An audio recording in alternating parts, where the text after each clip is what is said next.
The only other thing which we wanted to mention today, finally, was the whole sort of issue about state pensions. Now, there's a very big deadline coming up, right, Peter? Yeah, there is. It's a real deadline. This deadline does happen every year, end of tax year, but for this year, it's particularly important. Now, just to explain, the new state pension was introduced in 2006. Now, you are always allowed every year to go back around 6 years and make good national insurance contributions that you haven't made. So why wouldn't you make any national insurance contributions?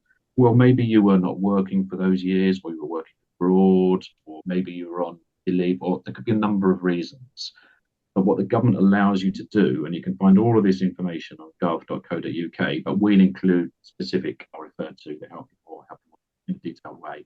You can check your national insurance contributions record on the government website. So we'll include the exact URL for that. You can see if you've got any gaps, and then you can look to fill them. You can also check your state pension entitlement.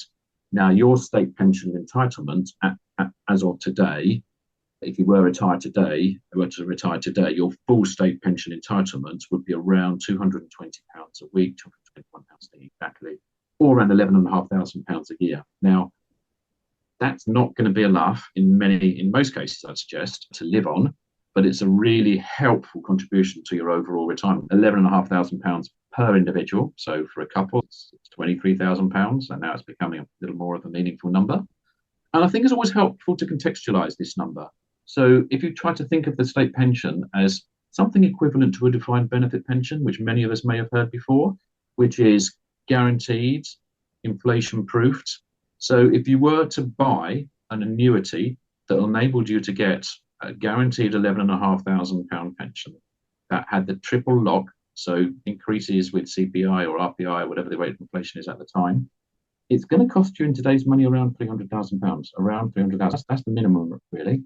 And that's not an unsubstantial amount of money. So think of it as a £300,000 lump sum contribution towards your overall pension pot. Mm. And why wouldn't you go for that? So you can find lots of information on the Gov website. Now, the reason why it's so timely this year is that new state pension was introduced in 2006.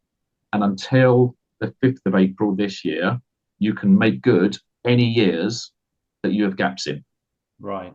Going back as far as 2006. Okay, that goes away the end of this tax year, and you can only make good 6 tax years going forwards. Okay, so you can make good all of those years that you have any gaps in between 2025 going back to 2006. So it's a really strong reason for you to look at, check your NIC record,